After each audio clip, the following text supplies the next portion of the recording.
On se réserve cette place-là aussi. Bon, bah, je pense qu'il faut qu'on aille voir. Alors. Ouais, au niveau des Sur places de l'esplanade parking, Waddington, places les de- préparatifs battent leur plein.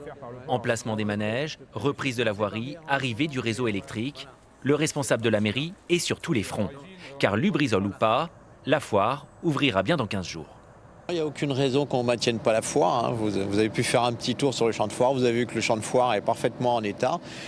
Donc la préfecture confirme qu'il n'y a pas de risque particulier. Au moment de l'ouverture de la foire, on va repasser un petit peu à des odeurs de chichi et de croustillons qui seront beaucoup plus agréables pour tout le monde.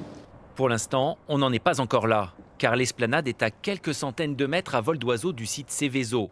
Et selon le sens du vent, l'air peut être ici malodorant. Ce forain qui fait des convoyages depuis une semaine l'a notamment constaté hier. Les 6 jours, il n'y a pas eu trop d'odeur, sauf un peu hier.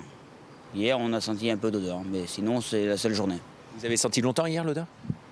Quelques heures, oui, quelques heures. Elle était forte? C'était une odeur un peu forte, mais c'était respirable. Hein. À la mairie, on estime que l'odeur disparaîtra rapidement dès que les fûts touchés par l'incendie seront évacués de Lubrizol. Donc, il n'y a pas lieu de prendre des mesures particulières. On n'a pas à parler de changement de programme par rapport à ce qui s'est passé avec Lubrizol. Aujourd'hui, changer une foire comme la foire Saint-Romain d'emplacement, ça demande vraiment une grosse partie technique, une grosse partie de mise en place. Aujourd'hui, la foire, elle n'est pas déplaçable. Les forains espèrent que ces événements n'entraîneront pas une baisse de fréquentation. Chaque année, ce sont 1 500 000 visiteurs qui viennent s'amuser sur ces manèges.